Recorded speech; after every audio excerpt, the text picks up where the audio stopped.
Good morning विद्यार्थी मित्रों, मजामां हशो।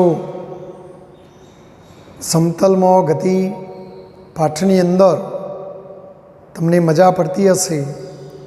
रोजनु रोज तैयार करता रहेजो तो कोई तकलीफ नहीं पड़े, एकदम सहेलो पाठ लागशे मित्रों।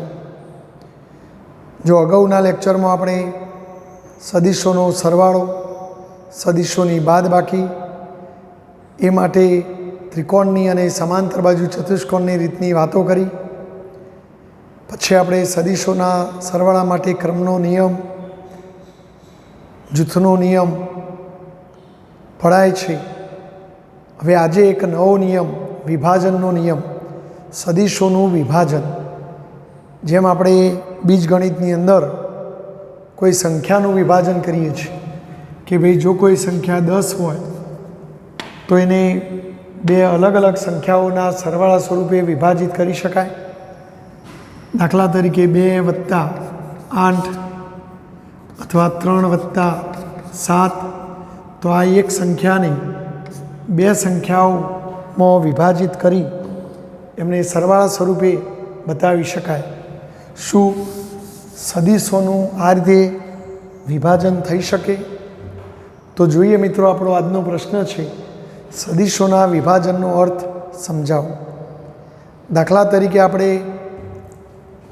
2 सदिशो पहला धारी लईए। धारो कि आ कोई ए सदिश है मित्रों, बराबर। धारो कि आ कोई बी सदिश है अने मारी पासे धारो कि आओ कोई आर सदिश है, बराबर। जो आ ए अने बी एक ज समतल में तो आवेला छे पण परस्पर समांतर नथी, माटे ए ने बी सदिशों ने समतलीय तो कहेवाय परंतु असमांतर सदिशो कहेवाय। बीजा शब्दों में एक ज समतल में जुदी जुदी दिशाओं में आवेला होय एवा सदिशो ए अने बी ध्यान में लो। आ एक आर सदिश छे।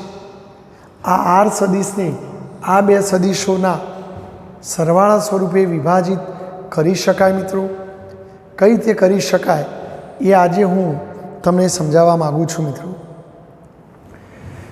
आपणी पुस्तकनी अंदर आनी जग्याए बोल्ड अक्षरों में कैपिटल ए आउ स्मॉल ए लखेलो हशे, आनी जग्याए बोल्ड अक्षरों में बी लखेलो हशे। मैं अहींया कैपिटल ए अने कैपिटल बी सदिश कर्या छे, बराबर। जे आपणे लेवा होय ए लई शकीए मित्रों। चलो धारो कि मारे आ आर सदिश ने आ ए अने बी सदिशोना सरवाळा स्वरूपे लई शकाय। केवी रीते? तो जो आ सदिश ए छे मित्रों, जो आ ए धारो कि हूँ आवड़ो सदिश दोरूँ तो जो आनी दिशा ए सदिशनी दिशामां छे परंतु ए करतो डबल लंबाईनो छे, माटे आने शुं कहेवाय? 2a सदिश। यानी कि सदिश ए ने कोई वास्तविक संख्या 2 वडे आपणे गुणी। ए रीते जो आ बी सदिश छे जे आटली लंबाईनो छे पण धारो कि हूँ आवो दोरूँ मित्रों तो आना करतो डबल लंबाईनो एटले आने शुं कहेवाय? 2a सदिश। जो 3 गणी लंबाईनो दोरूँ तो 3a सदिश। टूंकमां आपणे आपणा मूळ सदिशोने कोई वास्तविक संख्या वडे गुणीने थोड़ो मोटो बनावीए। तो चलो हवे जोजो मित्रों, मारे सदिश आरनुं विभाजन करवुं छे। तो जो पहला हूँ आ सदिश आर एमना एम दोरी दऊँ। धारो कि आपणो आ सदिश आर छे जेनुं पूछ कंईक नाम आपी दीए, पूछने ओ नाम आपी दीए, शीर्षने धारो कि पी नाम आपी दीए। तो अहीं ओ अने पी ए आपणा सदिश आरनो पूछ अने शीर्ष छे मित्रों। तो हवे जो आने मारे आनुं विभाजन करवुं होय तो एक आ दिशामां अने एक आ दिशामां विभाजन करवा माटे हूँ सदिश ए ने समांतर लीटी दोरीश अने आ सदिश आरना पूछमांथी, सदिश आरना पूछ ओमांथी सदिश ए ने समांतर एक रेखाखंड दोरूं मित्रों, राइट। जे आम जाय छे સદિશ એને સમાંતર. એ રીતે સદિશ આરના શીર્ષ પીમોથી સદિશ બીને સમાંતર એક રેખાખંડ દોરું. જો અહીંથી મિત્રો બીને સમાંતર,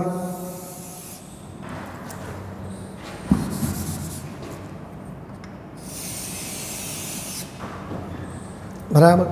પણ જો બીનું તીર આમ હતું એટલે અહીંયા તીર બતાવીશ, એનું તીર આમ જતું હતું તો અહીંયા બતાવીશ, અને આ બે જ છેદે એને હું ધારો કે ક્યુ નામ આપું. તો જો ફરી એકવાર મેં મિત્રો શું કર્યું, આર સદિશનું આ બે સદિશોમાં વિભાજન કરવું છે. તો પહેલાં મેં આર સદિશ દોરી દીધો. ઓ એ આરનું પૂછ છે, પી એ આરનું શીર્ષ છે. હવે આર સદિશના પૂછ ઓમાંથી સદિશ એને સમાંતર કોઈ રેખાખંડ દોરું અને એને એક સદિશ તરીકે લઉં. પણ જો આ સદિશ એ સદિશના જેવડો નથી, જો એ સદિશ કરતો 1, 2 અને 3 ગણો છે, માટે આને શું કહેવાય, 3 એ સદિશ કહી શકાય. બરાબર છે, કહી શકાય કે નહીં. જો 3 એ કોઈ વાસ્તવિક સંખ્યા છે.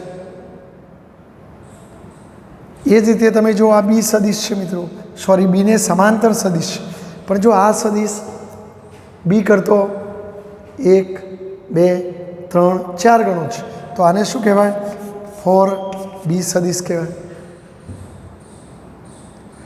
તો જો હવે સદિશ સરવાળાની ત્રિકોણની રીત પ્રમાણે આ સદિશના શીર્ષ ઉપર આ સદિશનું પૂછાયેલું છે, માટે આ બેનો સરવાળો આ થાય.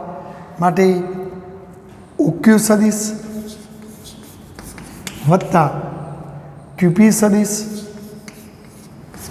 બરાબર શું થાય મિત્રો, ઓપી સદિશ થશે. ચલો અહીંયા ઓપી સદિશ એટલે આર સદિશ, ઓક્યુ એટલે 3a સદિશ વત્તા ક્યુપી એટલે 4b સદિશ. જો 3 અને 4 કોઈ વાસ્તવિક સંખ્યાઓ છે, મારા આ ચિત્રમાં આ 3 ગણો છે, બાકી ઘણીવાર એવું એ બને કે આ સદિશ એ આવડો નાનો હોય, સદિશ બી આવો હોય, તો પછી આ એ સદિશ કરતો 1, 2, 3, 4, 5, 6 તો એ 6 લખવું પડે. એટલે ટૂંકમાં અહીંયા કોઈ અચળાંક જ આવે. આપણી ચોપડીમાં એ અચળાંક લેમડા એ લખેલો છે, એ ત્યાં આ અચળાંક નહીં મ્યુ લખેલો છે, માટે આપણે આવું લખી શકીએ, લેમડા એ અને મ્યુ બી. જો લેમડા અને મ્યુ એ કોઈ વાસ્તવિક સંખ્યાઓ હોવી જોઈએ. તો આ રીતે આર સદિશને આ બે સદિશોના ભાગમાં વિભાજિત કરી શકાય. તો આપણે જેમ હમણાં મેં પેલી સંખ્યા લખી હતી કે 10ના 2 ભાગ પાડ્યા, 2 વત્તા 8, એમ આપણા આર સદિશના 2 ભાગ પડી ગયા. બરાબર છે મિત્રો.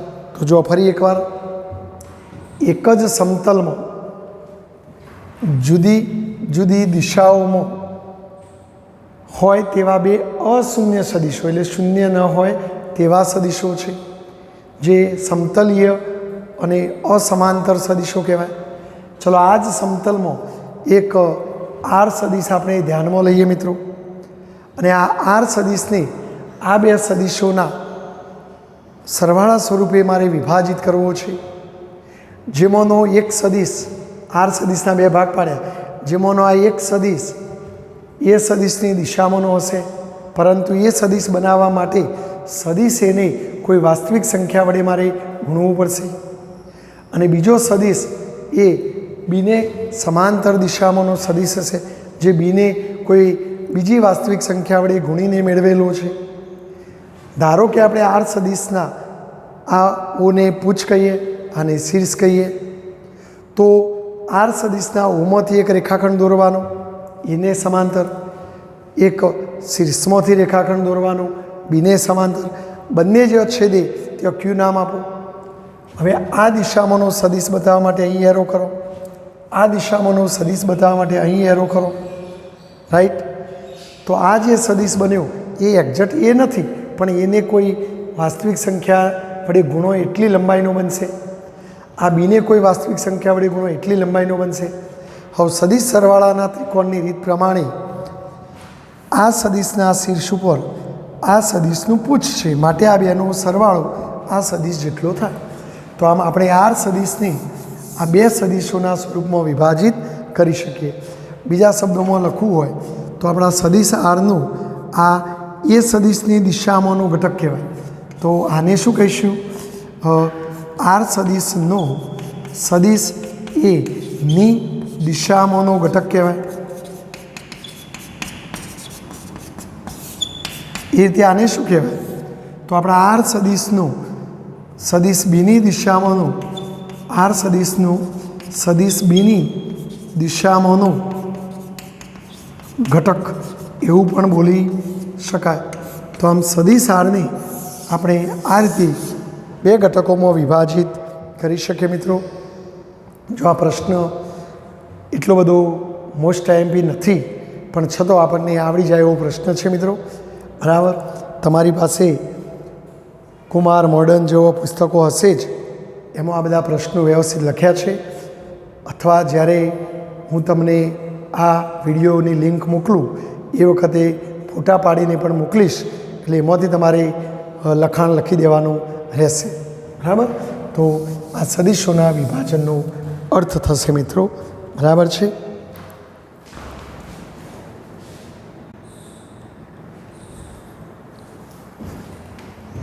જો વિદ્યાર્થી મિત્રો, આ એક બહુ મહત્ત્વનો અગત્યનો પોઈન્ટ છે. એકમ સદિશ એટલે શું સમજાવું. આ પાઠની અંદર આનો ભરપૂર ઉપયોગ આવશે. મિત્રો, સહેલો જ પ્રશ્ન છે, અગત્યનો છે. એકમ સદિશ એટલે શું? તો મિત્રો, જે સદિશનું માન એટલે મૂલ્ય, જે સદિશનું માન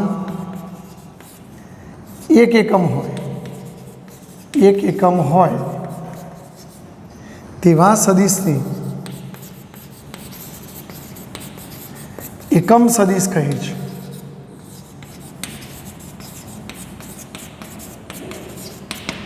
જે સદિશની લંબાઈ એટલે કે એનું મૂલ્ય એક એકમ હોય તેવા સદિશને એકમ સદિશ કહે છે. એકમ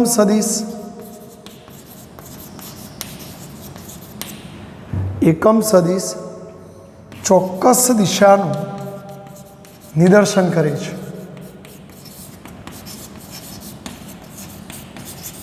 એટલે કોઈ ચોક્કસ દિશા દર્શાવે છે. ત્રીજી બાબત, એકમ સદિશ ને કોઈ એકમ સદિશને કોઈ એકમ, જેમ બળનો એકમ ન્યૂટન, લંબાઈનો મીટર, દળનો કિલોગ્રામ, તો આવું કોઈ એકમ હોતો નથી કે તેને કોઈ પરિમાણ હોતું નથી.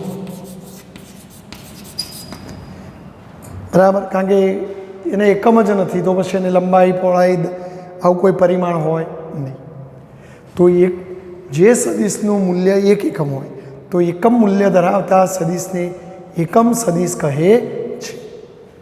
એકમ સદિશ કોઈ ચોક્કસ દિશાનું નિદર્શન કરતો સદિશ છે. એને કોઈ એકમ હોતો નથી કે કોઈ પરિમાણ હોતું નથી. આપણે ત્રણ દિશાઓથી ખાસ પરિચિત છીએ. યાદ કરો, લંબ યામાક્ષ પદ્ધતિ, આપણી લંબ યામાક્ષ પદ્ધતિ. તમે આલેખોને બધું દોરો તો ત્રણ અક્ષો પરસ્પર આપણે લંબ દોરીએ છીએ કે ભાઈ આ એક્સ અક્ષ, આ વાય અક્ષ, આ ઝેડ અક્ષ, ઉગમ બિંદુ હો. તો આ લંબ યામાક્ષ પદ્ધતિમાં આ કઈ દિશા મિત્રો? એક્સ દિશા. તો એક્સ દિશામાં આપણે એક એકમ મૂલ્ય ધરાવતો સદિશ દોરીએ. જે સદિશનું મૂલ્ય એક એકમ હોય, એટલે આ લંબાઈ એક એકમ હોય એવો એક સદિશ દોરીએ. તો આ સદિશને એક્સ દિશામાંનો એકમ સદિશ કહેવાય.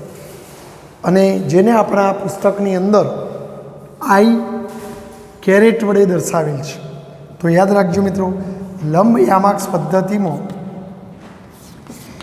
એક્સ દિશામાંના એકમ સદિશને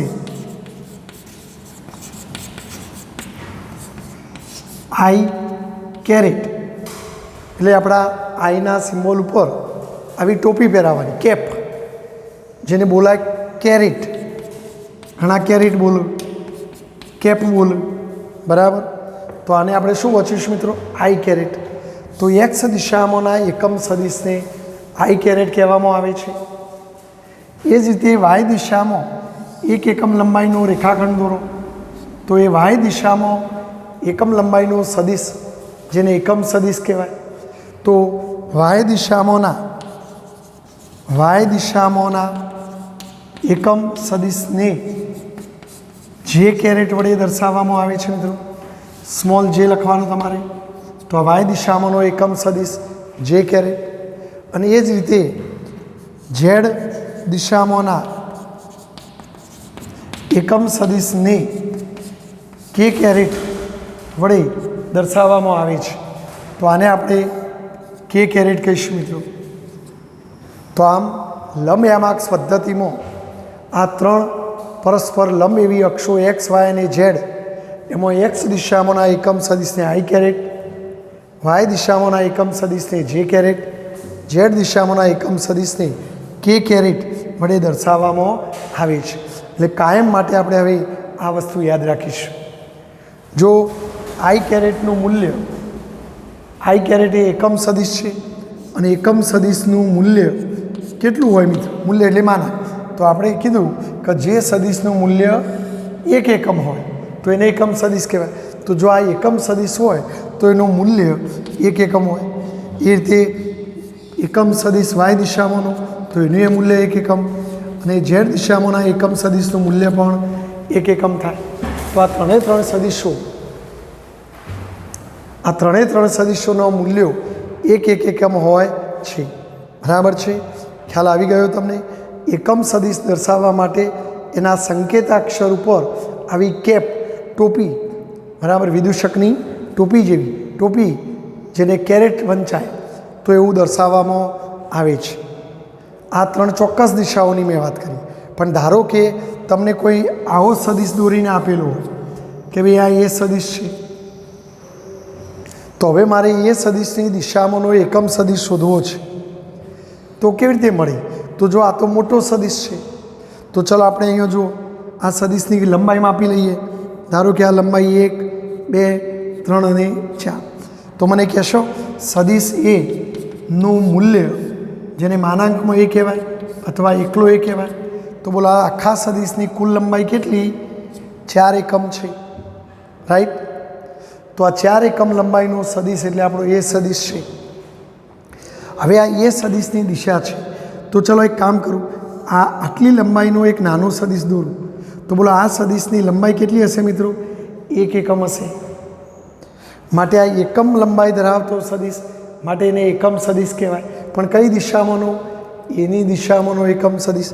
એટલે જો હું એ સદિશની દિશામાંનો એકમ સદિશને, જો હવે આ એક્સ દિશામાંનો એકમ સદિશ નથી, હમણાં એક્સ દિશામાંનો એકમ સદિશ હોત તો હું આઈ કેરેટ કહો, વાય દિશામાંનો હોત તો જે કહો, ઝેડ દિશામાંનો હોત તો કે કહો. પણ આ તો કોઈ જુદી જ દિશા છે, એની દિશા. તો આ એની દિશામાંના એકમ સદિશને હું ધારો કે એન કેરેટ કહું મિત્રો. શું કહું? N carat. જો એન કેરેટ હોય તો મારે એન કેરેટ શોધવો છે. તો જો મિત્રો આની લંબાઈ 1 એટલે એન કેરેટ કહેવાય. બોલો આટલા ટુકડાની લંબાઈ પણ એક જ છે, તો આ એની દિશામાંનો એકમ સદિશ, તો એને પણ તમે એન કેરેટ કહી શકો, આને પણ એન કેરેટ કહી શકો, આને પણ એન કેરેટ કહી શકો. તો બોલો એ કેટલા એન કેરેટો ભેગા થયા? 1, 2, 3, 4. તો 4 એન કેરેટ ભેગા કરો તો એ સદિશ કહેવાય. માટે આપણે આવું કહી શકીએ, એ સદિશ બરાબર 4 એન કેરેટ. અથવા જો હું 4ને નીચે લાવી દઉં મિત્રો, તો એન કેરેટ બરાબર શું થાય? સદિશ એ ભાગ્યા 4. તો આમ એકમ સદિશ શોધવો હોય તો તમારો જે સદિશ છે એને 4 વડે ભાગી દો, અને 4 એ શું બતાવે છે? એનું મૂલ્ય. તો આમ જો એની દિશામાંનો એકમ સદિશ એન કેરેટ હોય તો એન કેરેટ બરાબર સદિશ એ ભાગ્યા એ સદિશનું મૂલ્ય. સદિશ એને એના મૂલ્ય વડે ભાગી દો तो एकम सदिश मळी जाए। जो आने आ रीते पण लखाय सदिश ए अने मूल्यने मानांकमां ना लखो तो एकलो बोळो रोळो ए। शब्दों लखवू होय तो सदिश भाग्या ए सदिशનું मान, सदिशનું मान એટલે મૂલ્ય। तो आम कोईपण सदिशने ना मूल्य वडे भागवाथी ते सदिशनी दिशामांनो एकम सदिश मळे छे। એટલે આપણે કોઈ OMR કે એક્ઝામ્પલની અંદર તમને કોઈ સદિશ આપેલો હોય અને એ સદિશની દિશામાંનો એકમ સદિશ શોધવાનું કે તો આપણે એ સદિશને એના મૂલ્ય વડે ભાગી દેવાનું। જે આપણે પાછળ દાખલા આવશે એટલે હું તમને સમજાવીશ, હાલ આપણે યાદ રાખો। તો આમ જોઈ શકો છો તમે કે આખો એ સદિશ હતો પણ આ એક એકમ લંબાઈ, એક એકમ લંબાઈ, એક એકમ લંબાઈ, એક એકમ લંબાઈ, તો આ કુલ 4 એકમ લંબાઈ માટે સદિશ એનું મૂલ્ય 4। પણ આ એકમ લંબાઈના સદિશને एकम सदिश कहवाय। तो आ एनी दिशामांनो एकम सदिश, एकम सदिश, तो 4 एकम सदिशो भेगा करो तो सदिश बने, अथवा 4 ने आ बाजू लावी दो तो ये सदिश भाग्या 4। એટલે કે સદિશને એના મૂલ્ય વડે ભાગવાથી તે દિશામાંનો એકમ સદિશ મળે। માટે એકમ સદિશ શોધવા માટે આ ટેકનિક વપરાય કે ભાઈ સદિશ એની દિશામાંનો એકમ સદિશ જો n કેરેટ હોય તો એ સદિશને એના મૂલ્ય વડે ભાગી દો તો તમને તે દિશામાંનો એકમ સદિશ મળી જાય। બોલો, ખ્યાલ આવી ગયો મિત્રો? जो मित्रों आ कोई एने अहींया लई जाए तो सदिश ए बराबर ए इंटू n कैरेट, अथवा शब्दों में शू लखाय आ शू बतावे छे सदिशनु मूल्य, सदिशनु मूल्य, अने आ शू बतावे छे सदिशनी दिशामांनो, सदिशनी दिशामांनो एकम सदिश। तो आम कोईपणનું सदिश स्वरूप, कोईपणનું सदिश स्वरूप एटले सदिशનું मूल्य અને એની બાજુમાં સદિશની દિશામાંનો એકમ સદિશ કહેવાય। દાખલા તરીકે હું તમને એમ કહું કે ભાઈ 5 ન્યૂટનનું બળ x દિશામાં લાગે છે,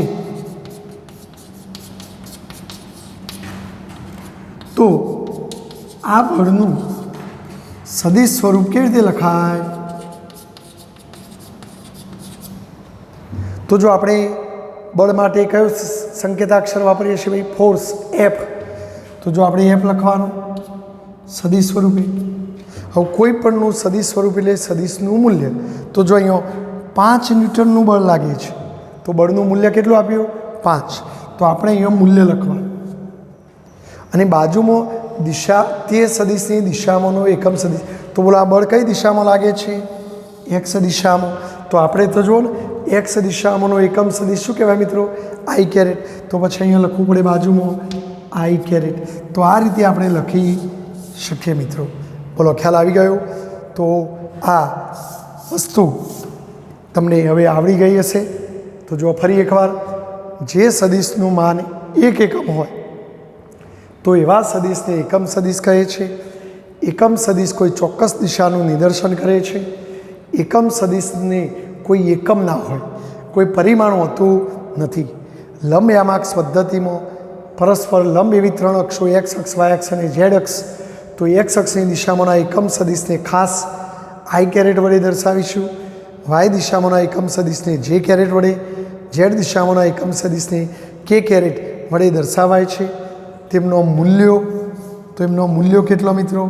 आई कैरेटનું મૂલ્ય 1 એકમ, जे कैरेटનું પણ 1, के कैरेटનું પણ 1, कारण के आ बधा एकम सदिशो छे અને એકમ સદિશનું મૂલ્ય 1 એકમ હોય। જો કોઈ આવો ત્રોસો સદિશ હોય તો આવો ત્રોસો સદિશ હોય તો તે દિશામાંનો એકમ સદિશ શોધવો હોય તો એ સદિશને એના મૂલ્ય વડે ભાગવું જોઈએ। જો આ પદ અહીંથી અહીં લઈ જાઓ તો એ સદિશ બરાબર એ n कैरेट, એટલે સદિશના મૂલ્યને તે સદિશની દિશામાંના એકમ સદિશ વડે ગુણો તો તે સદિશ તમને મળી જાય। ઉદાહરણ તરીકે હું એમ કહું કે 5 ન્યૂટનનું બળ x દિશામાં લાગે છે તો 5 એ મૂલ્ય છે અને x દિશામાંનો એકમ સદિશ એટલે i कैरेट।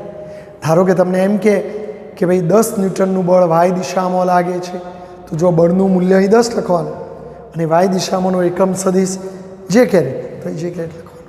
તો બોલો, ખ્યાલ આવી ગયો? તો આ રીતે આ એકમ સદિશ સમજવાનું રહેશે। तो आ वस्तु बहु अगत्यनी है मित्रों। तमारे आनो फोटो पाड़वो होय તો ફોટો પાડી દો, બરાબર, સ્ક્રીનશોટ લઈ લો મિત્રો, જેથી તમને અગત્યનો પ્રશ્ન છે એટલા માટે સ્ક્રીનશોટ લઈ લો મિત્રો.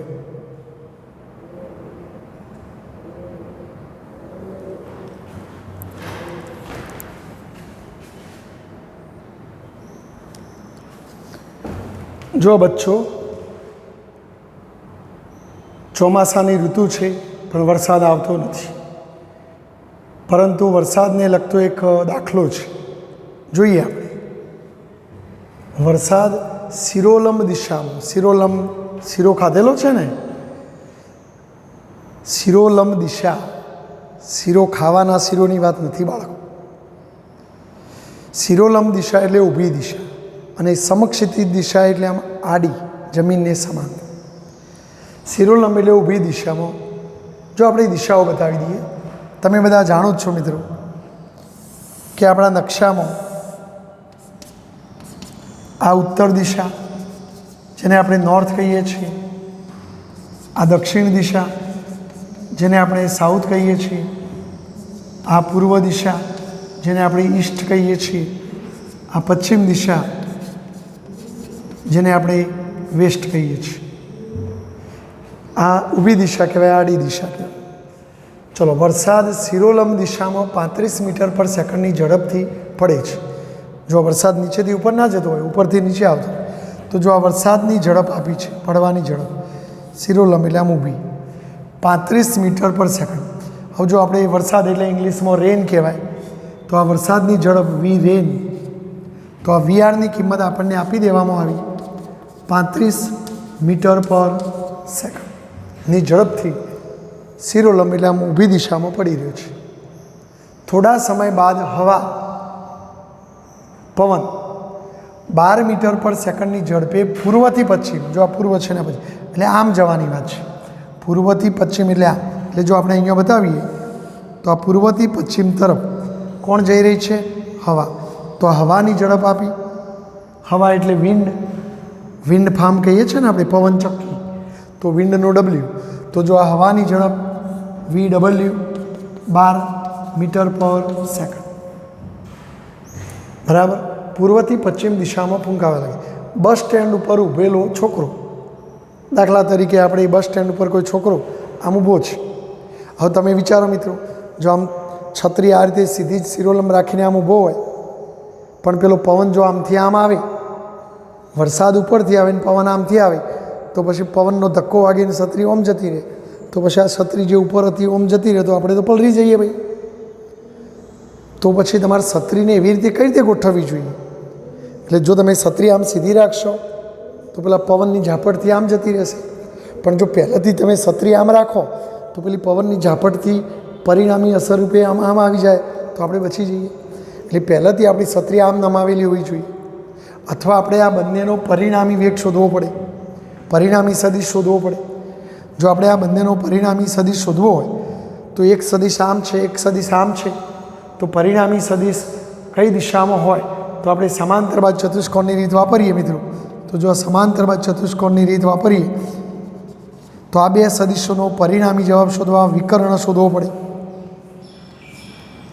ધારો કે આ પરિણામી સદિશને હું આર સદિશ કહું, તો જો એ પરિણામી સદિશ આર છે તો એ આર સદિશની દિશામાં તમારે આમ છત્રી ગોઠવવી પડે. જો છત્રી તમે આમ ગોઠવો ત્રોસી, તો અહીંથી પવન એને આમ ધક્કો મારે, તો એ ધક્કો આમ મારે તો છત્રી આમ વરસાદથી તમને બચાવે. ધારો કે આ ખૂણો ખબર નથી, તો આ શિરોલંબ દિશા સાથે કેટલા ખૂણે? થીટા ખૂણે, અથવા અહીંયા બતાવો તો પણ અંગ્રેજી અક્ષર ઝેડ એટલે યુગ્મ કોણ, થીટા. જો આપણે પરિણામી સદિશનું મૂલ્ય શોધવું હોય તો જો અહીં પરિણામી સદિશ એટલે કે વીઆર અને વી ડબલ્યુ નો પરિણામી સદિશ આર હોય તો તેનું મૂલ્ય, તો જો આપણે પાયથાગોરસ પ્રમેય પ્રમાણે બોલો આ લંબાઈ વી ડબલ્યુ, તો આ પણ વી ડબલ્યુ જ થાય. તો આ વી ડબલ્યુ, આ વી આર અને આ સદિશની લંબાઈને આર કહીએ તો કર્ણનો વર્ગ બરાબર બે બાજુઓના વર્ગોનો સરવાળો. તો એ કર્ણનો વર્ગ આરનો વર્ગ બરાબર વી આરનો વર્ગ વત્તા VWનો વર્ગ, દેટ મીન્સ આર બરાબર વર્ગમૂળમાં VR² વત્તા VW² બરાબર વર્ગમૂળમાં બોલો VRની કિંમત 35 નો વર્ગ વત્તા 12 નો વર્ગ. કેલ્ક્યુલેટર તો હોય જ આપણી પાસે. જો આનું સાદુરૂપ આપશો તો છેલ્લો જવાબ 37 મીટર પર સેકન્ડ આવશે. આપણે એકમ લખવાની જરૂર નથી, પરિણામી સદિશ છે બરાબર. આમ તો પેલા બે વેગ જ છે એટલે મીટર પર સેકન્ડ લખાય. તો આ પરિણામી સદિશનું મૂલ્ય. પણ તમારે છત્રી કઈ દિશામાં, તો છત્રી આમ ના રખાય, કારણ કે આમ રાખો તો પવનથી આમ થઈ જાય. તમે છત્રી આમ રાખી હોય તો પવનથી આમ થઈ જાય, તો વરસાદ ઉપરથી પડે તો પલળી જઈએ. પણ જો તમે પહેલાંથી છત્રી આમ પૂર્વ દિશા બાજુ આમ નમેલી રાખો તો પેલો પવન એને ધક્કો મારે આમ તો તમે બચી શકો. તો આપણે પૂર્વ દિશા તરફ કેટલી નમાવી જોઈએ? થીટા ખૂણો. તો આ થીટા ખૂણો શોધી કાઢીએ. તો આકૃતિ ઉપરથી tan થીટા આપણે શોધીએ. જો મિત્રો, કારણ કે થીટાની સામેની બાજુએ છે, અથવા અહીંથી લેશો તો આ સામેની બાજુ આના જેટલી હોય VW જેટલી, અને આ પાસેની બાજુ તો સામેની બાજુ VW જેટલી, પાસેની બાજુ VR જેટલી. બોલો VWની કિંમત 12, VRની કિંમત 35. તો tan થીટા બરાબર, હવે કેલ્ક્યુલેટરથી આ બેનો ભાગાકાર કરો 0.343. માટે થીટા બરાબર tan ઇન્વર્સ 0.343. જો પરીક્ષામાં તમને નેચરલ ટેન્જન્ટનું કોષ્ટક આપેલું ના હોય તો આટલો આ તમારો જવાબ થઈ જાય. પરંતુ પરીક્ષામાં નેચરલ ટેન્જન્ટનું કોષ્ટક તમને આપવામાં આવશે તો આપણે મેથેમેટિકલ ટૂલ્સમાં આના ઉપરથી ખૂણો શોધવાની ટેકનિક તમને શીખવવામાં આવી છે. તો લગભગ નેચરલ ટેનના કોષ્ટકમાંથી આ કિંમતમાંથી ડિગ્રી કેટલા બધું શોધી કાઢવું તો લગભગ 19 ડિગ્રી જેવો જવાબ આવે છે. તો જો હવે આપણે 19 ડિગ્રી કઈ બાજુ? પૂર્વ તરફ. તો જો હવે આપણે શબ્દોમાં લખવું હોય તો છોકરો પોતાની છત્રી ઉર્ધ્વ સમતલમાં, ઉર્ધ્વ એટલે ઊભા સમતલમાં શિરોલંબ સાથે, શિરોલંબ એટલે ઊભી દિશા, શિરોલંબ સાથે 19 ડિગ્રીના ખૂણે પૂર્વ તરફ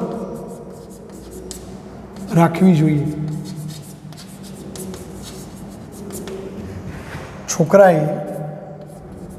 છોકરાએ પોતાની છત્રી ઊભા સમતલમાં, આડા સમતલમાં ઓમ નહીં છત્રી રાખવાની, છત્રી ઊભી રાખવાની છે.